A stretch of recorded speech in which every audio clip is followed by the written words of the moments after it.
Good evening. What happened last night in a courtroom in Miami is, when you think about it, truly extraordinary. The 45th President of the United States was held in custody and faced this document. This is the indictment that was put before him yesterday. There are 37 charges, 31 of them under the Espionage Act.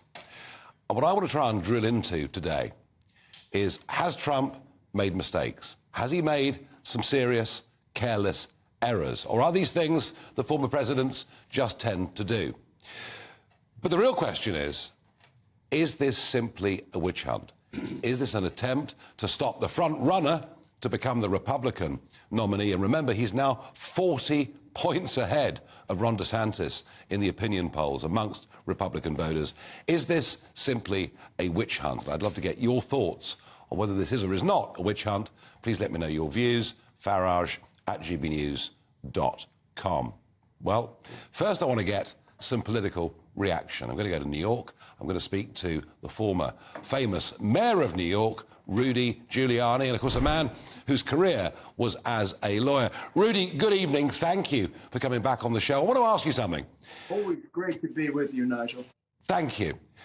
From what I understand, when they went to Joe Biden's house, they found a whole load of classified documents going right back for many, many years, not just from when he was, the vice president, but also from when he was a senator. Also, I understand that Mike Pence had documents. What is it that Trump has done that is worse, and let alone Hillary Clinton and Maserva? What is it Trump has done that is worse than everybody else? Actually, on the spectrum, Trump has done the least.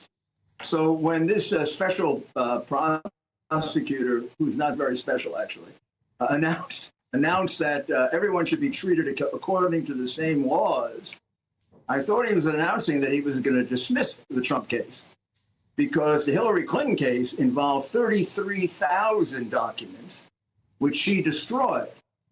Trump's case involves a little over 100, none of which were destroyed, been preserved, none of which have even been compromised. They've never been out of Mar-a-Lago, and there's no suggestion they were in the hands of any enemy. So this whole espionage thing is totally fictitious. There's no spying going on here.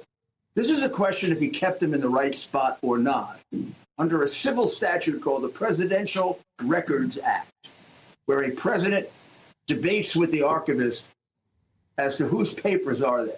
Yeah. And every president has gone through this, and every president has done, I would say, if I can recall correctly, I go back to Reagan, at least as much, if not more, in terms of confusing papers.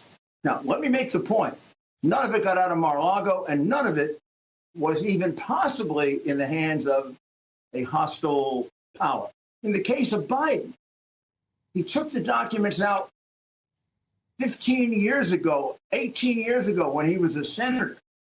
Senators have no right to take these documents. Presidents do.